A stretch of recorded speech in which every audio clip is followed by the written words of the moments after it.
बहुत समय बाद आज पहली बार ऐसा देखने को मिला है कि कई सारी एक साथ खबरें आई हैं और वो खबरें सीधे सीधे एफआईआईज के भारत के आगमन पर फोकस करती हैं, यानी उन्हें भारत बुलाने की कोशिश है। आप ये भी कह सकते हैं कि जिस तरह से पिछले कुछ दिनों के अंदर प्रधानमंत्री मोदी ने ये कहा था कि रुपए को मजबूत करने की कोशिश करनी पड़ेगी और उसको लेकर के जो एक बड़ा कंक्रीट फैसला है वो देखने को मिल रहा है कि शायद एफआईआईज को वापस से भारत बुलाने की जो कोशिशें हैं वो अब तेज होती हुई दिखाई पड़ेंगी। कुछ फैसले हुए हैं, सेबी की तरफ से कुछ फैसले देखने को मिले हैं, आरबीआई की तरफ से कुछ फैसले हो सकते हैं, उसकी संभावनाएं आई हैं और इन सभी कारणों के नाते मार्केट में आपने एक ठीक ठाक सी रिकवरी देखी है। अगर आप बाजारों को देखेंगे तो नीचे से आज करीब करीब 400 पॉइंट तक का बाजार नीचे से रिकवर करने में सफल रहा है। डे टू डे बेसिस पर करीब जो है 300 पॉइंट। खैर, अगर हम उस खबर की चर्चा करें सबसे पहले तो यहां पर आपको ये समझना पड़ेगा कि अगर आप इस चैनल पे पहली बार हैं तो सब्सक्राइब जरूर कर लीजिएगा ताकि आपको ये रेगुलर वीडियोस मेरे मिलते रहें जो कि इसी मार्केट फील्ड से आपको रिलेट करते हुए दिखाई पड़ेंगे। अब अगर हम बात करें क्या खबर थी, तो खबर सबसे पहली ये थी कि ब्लूमबर्ग के हवाले से ये खबर आई। इसको टीवी पे भी कवर किया गया, साथ में इसको अलग अलग जगहों पे कवर किया गया।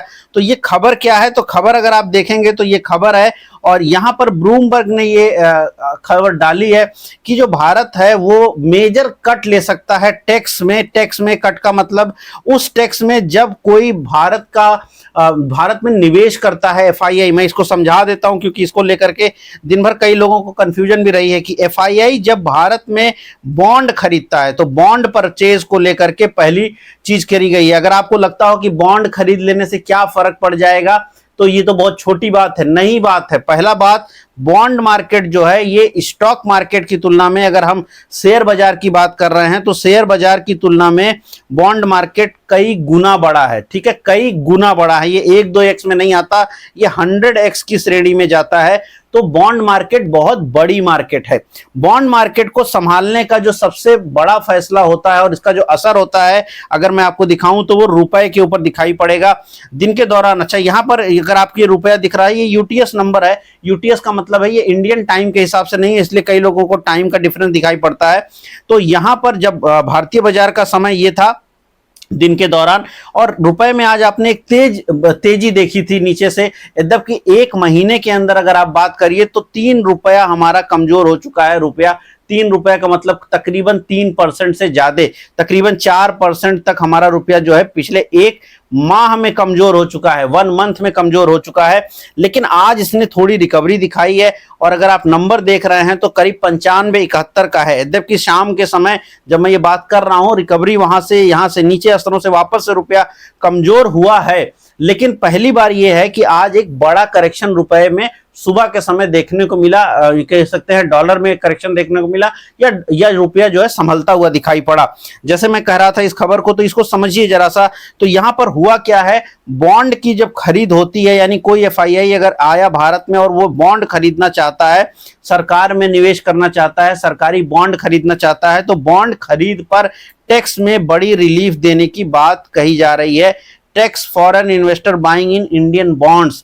तो अगर इंडिया के बॉन्ड्स आप खरीद रहे हैं और मान के चले ये जीसैक बॉन्ड की बात है, यानी गवर्नमेंट सिक्योरिटीज बॉन्ड की बात है, तो अगर वो खरीदेंगे तो इससे क्या होगा, उनको काफी टैक्स बेनिफिट मिल सकता है। तो एक बार को उनको वापस से लाभ पहुंचाने की स्थिति है कि हम आपको लाभ देंगे, टैक्स घटाएंगे। इससे मार्केट क्यों प्रभावित हुआ, क्योंकि मार्केट को ये लगा और ये खबर करीब करीब 12 बजे आई है टीवी पर, लेकिन मार्केट ने 11:30 बजे से रिकवरी दिखाई थी और उसका मेन कारण उसके पीछे यही है कि ब्लूमबर्ग पे टर्मिनल पे ये खबर आ गई थी।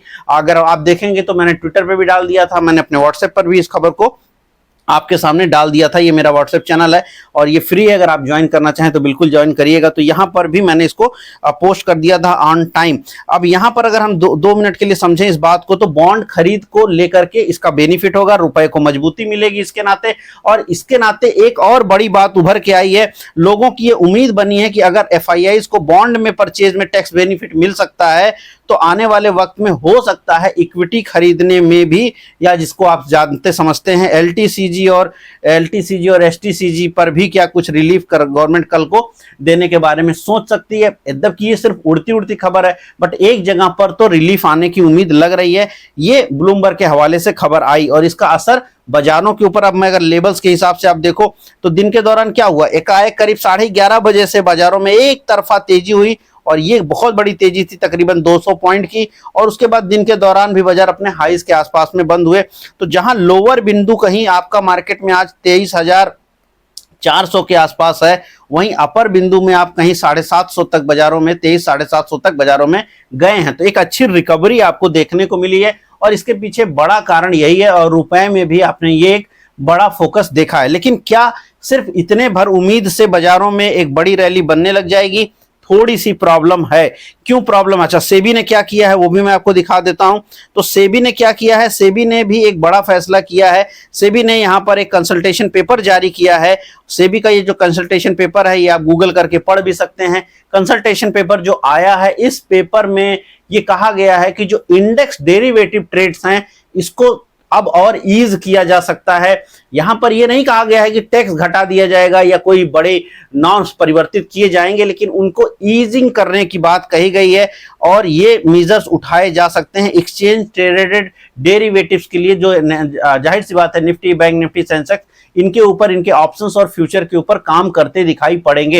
यद्यपि अगर आप पिछले कुछ समय की बात करें, लगातार सेबी ने कोशिश करी है कि जो ट्रेड्स हैं उनको कम किया जाए। यहां पर मैं ये नहीं कह रहा हूं कि उन्होंने बढ़ाने का कोई बात कह दिया है, लेकिन अब उसके बारे में कम से कम वो सोच रहे हैं कि इसको थोड़ा सा और फैसिलिटेट किया जाए ताकि और ईज किया जाए और नए लोग इसमें इन्वॉल्व हो सकें, जो कि अच्छी बात है।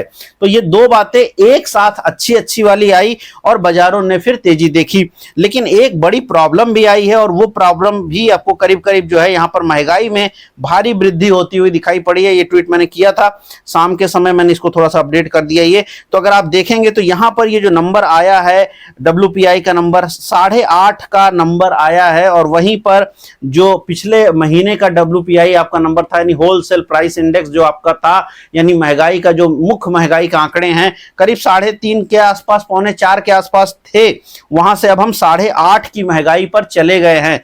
तो महंगाई एक बहुत बड़ी मुसीबत आपके सामने बनती हुई दिखाई पड़ रही है। अब एक चीज वापस से इसी खबर के ऊपर जाएंगे। अब आपको ये समझ आ गया कि महंगाई बढ़ रही है, यानी WPI बढ़ रहा है। जब WPI बढ़ता है यानी महंगाई बढ़ती है, उस केस में गवर्नमेंट के जो बॉन्ड होते हैं उनकी वैल्यू जनरली, यानी बॉन्ड यील्ड जो होती है वो बढ़ती है और बॉन्ड की वैल्यू घटती है। या यूं कह सकते हैं कि उस समय जब महंगाई बढ़ती है तो बॉन्ड को सेल करने वाले ज्यादा होते हैं, बायर कम हो जाते हैं। अब गवर्नमेंट चाहती है कि उसके बॉन्ड को खरीदा जाए, लेकिन महंगाई को वो कंट्रोल अभी नहीं कर पा रहे हैं। जाहिर सी बात है, कारण आपको मालूम है कि ये महीना टू महीना का नंबर है, तो जो आपके क्रूड के साथ हुआ है और जो बाकी जगहों पर डिस्टरबेंस है उसका असर है। तो इस एक फ्रंट को बाजारों को अभी भी देखना पड़ेगा कि WPI गलत आया है, लेकिन मार्केट ने इसको थोड़ा इग्नोर किया है। कारण क्या है? कारण वो ये है कि महंगाई खराब आएगी, ये तो सबको पता था। तो महंगाई खराब आई है, उसके आधार पर आप, लेकिन बॉन्ड वाली बात जो है ये किसी को पता नहीं थी। और बॉन्ड अच्छे अगर ये फैसले होते हैं तो फिर महंगाई वाले आंकड़े, चूंकि ये कभी ना कभी ये डिस्टर्बेंस खत्म होगा और उसके बाद जो है आपका बॉन्ड वाली अगर चीजें बेहतर हो गई तो मार्केट के लिए वो एक अच्छी बात हो जाएगी और ऐसे में मार्केट पैसा जो है वहां पर आने लग जाएगा। तो ये चीज आपको समझनी पड़ेगी कि यहां पर दो बातें हैं। एक तो महंगाई वाले फ्रंट पर थोड़ा प्रॉब्लम है, रुपए को मजबूत बनाने के लिए गवर्नमेंट ने बॉन्ड को लेकर के अच्छे फैसले लेने की उम्मीद जताई है। साफ बात है, ब्लूमबर्ग के हवाले से खबर है तो खबर पक्का नहीं है, कोई अभी साइन नहीं हो गया, लेकिन ये खबर हो सकती है। साथ में महंगाई को कंट्रोल करने के लिए आज गवर्नमेंट ने चीनी के जो एक्सपोर्ट है उसको रोक लगाई थी। ये खबर रात में आई थी, कल आज उसके ऊपर असर देखने को मिला, क्योंकि चीनी जो जाहिर सी बात है भारत चीनी का काफी उपयोग करता है और चीनी के दाम बहुत ज्यादा ना बढ़ जाएं, उसके लिए चूंकि इस साल का जो मानसून सीजन है वो भारत में उम्मीद यही की जा रही है कि थोड़ा खराब रहेगा, बाजार यूं कहिए बारिश थोड़ी कम होगी। अगर बारिश कम होगी तो गन्ने की फसल के ऊपर भी असर आएगा, पूरे के पूरे जो है वाटर लेवल के ऊपर असर आएगा। और जाहिर सी बात है, जो गन्ने की फसल होती है ये सबसे ज्यादा वाटर कंज्यूमिंग फसल मानी जाती है और वाटर जब कम बरसेगा तो फसल को दिक्कत हो सकती है, और उसकी पूर्व तैयारी जो है यहाँ पर गवर्नमेंट करती दिख रही है कि महंगाई को हम कंट्रोल जहां जहां से कर पाए वहां से करने की कोशिश है। तो ये वहां पर नॉर्म को रोका गया है। इसका असर भी बाजारों पर निगेटिव नहीं देखने को मिला है, क्योंकि ये महंगाई को कर्व करने की बात है। तो ये 3-4 चीजें रही हैं, लेकिन इसमें इन्फ्लेशन का बढ़ना बॉन्ड खरीद के ऊपर फोकस करेगा कि वो कितना खरीद होगा।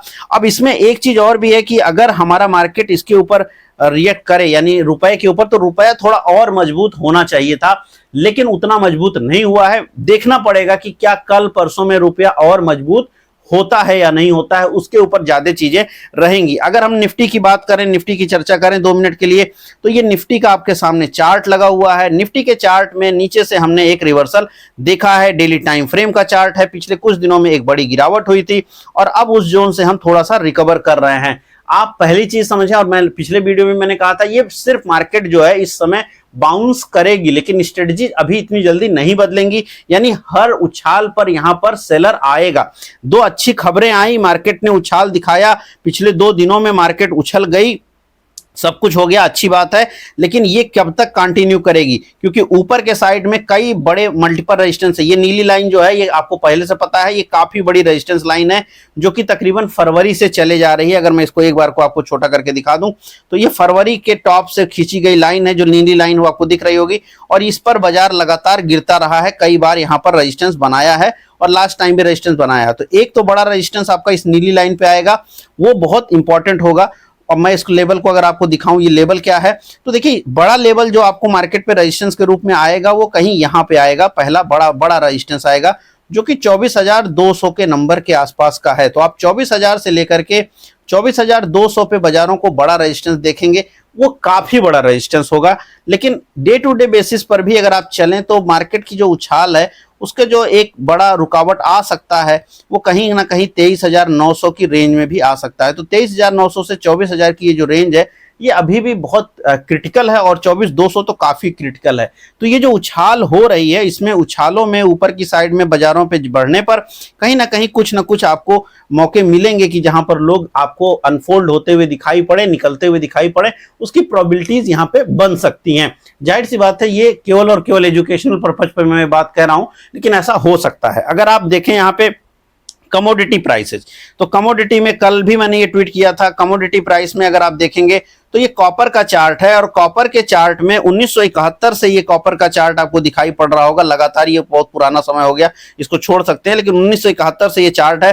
और अगर आप कॉपर का चार्ट देखेंगे तो इस चार्ट में आपको साफ दिखाई पड़ रहा होगा कि कॉपर जो है लगातार नए रैली कर रहा है। और इवन उसने, अगर मैं इसको रेजिस्टेंस लाइन था, ये एक बड़ा रेजिस्टेंस यानी रुकावट की लाइन थी, ये जो रोक थी इसको भी इसने अब यहाँ पे निकाल करके ट्रेड किया है। और सिर्फ इतना ही नहीं है, अगर आप कॉपर का चार्ट देख रहे हैं तो इसको अगर आप बहुत बड़ा करूंगा तो यहाँ पे करीब $6.6 की रेंज पे, डॉलर टर्म में नंबर है ये, मतलब ये डॉलर में रेट है, और उसका भी इसने एक ब्रेकआउट किया है। तो कॉपर ने पिछले कुछ समय के अच्छा ब्रेकआउट किया है, और कॉपर की तरफ जो है एज ए कमोडिटी कॉपर बढ़ी है। उसका असर देखने को मिला है कुछ एक स्टॉक्स की। अगर आप चर्चा करें कॉपर को लेकर के तो वहां पर आप तेजी देख पाएंगे। भारत में जाहिर सी बात है सबसे बड़ी जो कॉपर को लेकर के बेनिफिट होता है वो हिंदुस्तान कॉपर को होता है। और पिछले 3-4 दिनों में अगर आप यहाँ पे देखें कॉपर को लेकर के तो कहीं 550 की चीज जो है आज करीब 620 तक गई है, 600 मान लें, 610 मान लें, और नीचे की साइड में कहीं 570 से कॉपर यानी हिंदुस्तान कॉपर ये बढ़ा है। तो अगर आप खबरों को सही जगह पर जोड़ेंगे और चार्ट के साथ जोड़ेंगे तो आपको काफी बेनिफिट मिलेगा। यहाँ पे साफ दिख रहा है कि आपको जो है यहाँ पे चार्ट पर ये एक अच्छा रिकवरी मोड में गया स्टॉक और ऊपर की तरफ बढ़ा है। यहाँ पे रेजिस्टेंस देखने को मिल सकता है, पॉसिबिलिटीज हैं, थोड़ी सी रेजिस्टेंस जैसी संभावनाएं बनती हैं, क्योंकि ऊपर के साइड में यहाँ पे ये आपका जो है रेजिस्टेंस है जो कि करीब 630 से लेकर 640 की रेंज में रेजिस्टेंस आपको देखने को मिल सकता है। अगर मैं 1-2 स्टॉक जहां पे ब्रेकआउट्स हुए हैं, मेरा नजर पॉलीकैब के ऊपर जरूर है। पॉलीकैब को मैं कई बार डिस्कस कर चुका हूं यहां पर भी, और मेरा एक सेकंड चैनल है। अगर मैं आपको ये बता दूं, देखिए मैं पिछले 2-3 दिनों से ये जो वीडियोस मेरे इस चैनल पे आ रहे हैं, ये इस टाइप के वीडियो जहां पर हम मार्केट का डे टू डे एनालिसिस करते हैं, ये मेरे सेकंड चैनल का कंटेंट है, और आने वाले वक्त में ये निश्चित रूप से वहीं पर आपको देखने को मिलेगा। अगर आपको ये कंटेंट पसंद है, day to day market style पर हम बात बात कर रहे हैं डे टू डे न्यूज के साथ जोड़ करके, तो मेरे सेकंड चैनल को जरूर फॉलो कर लीजिएगा। डिस्क्रिप्शन में उसकी लिंक उपलब्ध है और वहां पे आप जरूर उसको फॉलो कर लीजिएगा, ताकि जो है आपको आने वाले वक्त में ये उसी चैनल पे आपको ये वीडियोस मिलेंगे। इस चैनल पे मेरा मेन उद्देश्य ये है कि मैं आपको ऐसे वीडियोस लेके आऊं जहां पर हम एक डिटेल रिसर्च कर सकें, लेकिन पिछले कुछ दिनों से कुछ अलग अलग कार्य की वजह से मैं 2 अलग अलग वीडियोस नहीं बना पा रहा हूं, और उसके नाते मैं इस चैनल का जो मेन कंटेंट वीडियो है वो मेरे नहीं बन पा रहे हैं, और इसलिए मैं इस पर अब दूसरे चैनल का वीडियो डाल दे रहा हूं। बट अल्टीमेटली मेरी कोशिश होगी कि ये टाइप का कंटेंट मैं आपको सेकंड चैनल पर, जिसका नाम अतुल वर्मा स्टॉक मार्केट करके है, वहां पे आपको मिलेगा। डिस्क्रिप्शन में लिंक है, फॉलो कर लीजिएगा। तो और इस चैनल पर हम आपको एक डिटेल रिसर्च रखेंगे, क्योंकि दोनों पहलू अगर आप बाजारों की समझेंगे, जानेंगे, तो आपको बाजारों में अच्छा समझ बनेगा, अच्छा शिक्षा मिल रहेगा, और एजुकेट होकर के ही आप मार्केट में ठीक से कर सकते हैं। अगर मैं इसलिए मैंने उस चैनल का बात करा क्योंकि वहां पर ऑलरेडी हमने एक वीडियो, 3 वीडियो किए होंगे इसी पहलू पर लेकर के। वहां पर मैंने आपको स्टील और पावर के ऊपर डिटेल चर्चा करी थी, सेक्टर वाइज भी एनालिसिस किया था, वो इस चैनल पे भी अवेलेबल होगा। तो जो उसमें मैंने ये बताने की कोशिश करी थी कि भारतीय बाजारों में स्टील में और पावर में एक तेजी बनी रही है पिछले कुछ समय में, जबकि दुनिया भर के और स्टॉक्स में गिरावट रही है। ऐसा नहीं है कि हमारे यहाँ सभी स्टॉक्स में तेजी है। इवन अगर हम आज की भी चर्चा करें, 1 मिनट के लिए मैं आपको दिखाता हूं, तो अगर हम आज की भी चर्चा करें तो निफ्टी 500 अगर हम सीधे इंडेक्स पे जाएंगे और सेक्टर पे जाएं, अगर हम सेक्टर को देखें तो आज भी हमारा वो जो महान सेक्टर है आईटी, वो गिरा है। आईटी में तेजी नहीं हुई है, आज भी आईटी 2% तक लुढ़क गया है। तो भारत के बाजारों में एक अलग डाइकोटमी चल रही है कि कुछ जगहों पे तेजी है, कुछ जगहों पे मंदी है। वहीं पर अगर आप मेटल की बात करिए, जो मैंने अभी कहा, तो मेटल आपका 2.5% आज भी मेटल जो है खींच गया है ऊपर की साइड में। तो मेटल में आपने एक तेजी देखी है। यहाँ पे वेदांता हो, जिंदल हो, आपका हिंडाल्को हो, टाटा स्टील हो, सारे स्टॉक्स में यहाँ पर एक अच्छी ब्रेकआउट्स और रैली बनी है, और इसके ऊपर मैंने एक डिटेल एनालिसिस किया था। उस जगह से भी देखेंगे। इवन आज टाटा स्टील ने अपना नया लाइफ हाई लगाया है। टाटा स्टील जो है अपने नए लाइफ हाई पे है, वेदांता अपने नए लाइफ हाई पे है, हिंडाल्को अपने नए लाइफ हाई पे है। तो ये सारे स्टॉक्स अपने नए लाइफ हाइज बना रहे हैं। तो ये बात आपको समझनी पड़ेगी कि चार्ट के साथ चीजें जोड़ करके कितना बेहतर ढंग से चलती हैं। वो चीज मैंने आपको बताया था, और आज मैं इसलिए उस बात को बता रहा हूं कि आपको जो है स्टील स्टॉक्स में एक ब्रेकआउट चल रहा है। उसी तरीके से पावर स्टॉक्स की अगर आप बात करिए, एनर्जी में आई थिंक वो आता होगा, तो पावर स्टॉक्स की अगर आप बात करिए तो वहां पर भी वो तेजी आपको देखने को मिल रही है। एनर्जी और पावर, इवन केबल स्टॉक्स जो है, वो सारे स्टॉक्स जो है अच्छी रैली करते रहे हैं, और वो देखने को मिल रहा है कि उन जगहों पे आपको अच्छी रैली हो रही है। निफ्टी 500 को अगर आप देखें तो एडवांस डिक्लाइन में भी निफ्टी 500 वापस से ये बता रहा है कि मैं जो है बुलिश जोन में हूं, क्योंकि यहां पर देखिए 300 शेयरों में तेजी हुई है और 194 शेयरों में ही गिरावट हुई है। तो 1:2 का रेशियो है। और अगर आप यहां पे देखोगे तो यहां पे आपको कई सारे स्टॉक्स हैं जो बढ़िया रिकवरी करके ऊपर की तरफ जाते हुए दिखाई पड़े हैं। और मेरी नजर, चूंकि मैं पॉलीकैब का चार्ट आपको दिखा रहा था, तो पॉलीकैब पे थी, तो पॉलीकैब ने एक अच्छा ब्रेकआउट किया था इस जोन में, तब भी मैंने इसको डिस्कस किया था। अभी ये फिर से एक नया ब्रेकआउट कर रहा है और अच्छे जोन में ऊपर की तरफ जा रहा है। 8700 करीब 8700 रुपए पे अब इसका एक बड़ा सपोर्ट बनता है और ऊपर की तरफ जा रहा है। और इसमें एक सिर्फ इस टाइप का ही ब्रेकआउट नहीं हो रहा है, इसमें एक डायगोनल ब्रेकआउट भी हो रहा है, अगर हम उसकी भी चर्चा करें 2 मिनट के लिए। और ये मैं साफ बता रहा हूं, केवल और केवल एजुकेशनल पर्पज पे आप इसको लीजिएगा। अगर यहाँ पे हम एक डायगोनल चार्ट के ऊपर भी एक ब्रेकआउट देखें इस पर, तो ये रेजिस्टेंस लाइन थी, और ये जो रेजिस्टेंस लाइन है इसका भी इसने एक ब्रेकआउट कर दिया है। मैं इसको ठीक से लाइन डाल के आपको दिखा देता हूं। तो यहाँ पे अगर आप ये देखोगे तो ये जो लाइन है, इसके आधार पे भी अगर आप देखोगे तो यहाँ पर एक ये अच्छा ब्रेकआउट हुआ, और ये वीकली चार्ट है। तो इसमें जो इसकी रेजिस्टेंस है, जैसे मैंने कॉपर का चार्ट पे आपको दिखाया, तो ये जो लगातार ये लाइंस जो पहले रुकावट बनी रहती थी और वहां से स्टॉक नीचे जाता था, अब उसका ये ब्रेकआउट हुआ है। साथ में वर्टिकल लाइन का भी ब्रेकआउट हुआ है और हॉरिजॉन्टल लाइन का भी ब्रेकआउट हुआ है। तो दोनों प्रकार की लाइनों का ब्रेकआउट हुआ है, और 8700 अब यहाँ पर एक बड़ा सपोर्ट बन के उभरता है, और चार्ट में नए फ्रेश ब्रेकआउट बन रहे हैं। तो मार्केट में जो चीज है वो है कि बाजारों में आपको 2 प्रकार से सोचना पड़ेगा। मार्केट में कई जगहों पर ऐसी स्थिति है कि स्टॉक्स नहीं चल रहे हैं, और कई जगहों पर स्थिति ऐसी है कि स्टॉक पकड़ में नहीं आ रहे हैं, वो भागे चले जा रहे हैं। उसमें कुछ एमटार टाइप की कंपनियां हैं जो लगातार रैली करती चली जा रही हैं। तो आपको 2 मार्केट है इस बाजारों में, एक जहां 20, 40, 50 शेयर हैं जो भाग रहे हैं, बाकी मार्केट है जो 1000 स्टॉक, 2000, 5000 स्टॉक्स की मार्केट है जहां पे कोई बड़ी रैली नहीं है और करीब 1000-1500 स्टॉक्स जो बाउंस बैक और ट्रेड के मौके दे रहे हैं। तो आपको इसीलिए मैं बार बार कह रहा हूं, चार्ट के साथ खबरों के साथ जोड़ के चलिएगा तो जो है आपको अच्छा चीजें देखने को मिलती है। जैसे मैंने कॉपर के साथ आपको समझाया कि स्टॉक्स में वो बिहेवियर देखने को मिला, तो अगर आप कॉपर को ट्रैक करते हैं तो फिर आप उस स्टॉक को ट्रैक कर पाएंगे। तो ये चीजें आगे भी कंटिन्यू आपको देखने को मिलेंगी, जाहिर सी बात है। अगर आप वीडियो आपको अच्छा लगा तो लाइक और शेयर जरूर कीजिएगा। कमेंट में जरूर लिखिए कि आपको क्या लग रहा है, मार्केट किधर जा रहा है, किस टाइप की चीजें आपको देखने को मिल रही हैं। आपके हिसाब से बाजारों में जो ये रिकवरी है ये कब तक कंटिन्यू हो सकती है। मैंने तो लेवल की चर्चा करी है, स्टॉक्स की चर्चा करी है, उसको प्योर और प्योर एजुकेशनल पर्पज पर आप लीजिएगा। ये डिस्क्लेमर मेरा आप जरूर स्वीकार करिएगा, इसके आधार पर कोई भी ट्रेड नहीं करना है। दोनों चैनलों को प्लीज फॉलो करिएगा, क्योंकि ये जो कंटेंट है ये सेकंड चैनल पर आने वाले वक्त में परमानेंट कंटिन्यूटी के साथ वहीं पर आएगा और यहां पर हम एक नए डिफरेंट अप्रोच के साथ आपको बहुत सारी अलग अलग इंफॉर्मेशन फाइनेंशियल एजुकेशन की आपको यहां पे लाके देंगे, जो अभी की यूट्यूब पे आपको जनरली नहीं देखने को मिलती है। लेकिन चूंकि किसी काम के नाते मैं लगातार वो नहीं बना पा रहा हूं, बट इसको हम सही कर लेंगे और बिल्कुल आपको दोनों चैनलों पर मेरे रोज ही 2 वीडियो आपको देखने को मिलेंगे, इसकी मैं पूरी गारंटी लेता हूं। जल्द ही वो शुरू हो जाएगा। तो दोनों चैनलों को जरूर फॉलो कर लीजिएगा। मिलते हैं कल नए वीडियो में। इस वीडियो में इतना ही, धन्यवाद।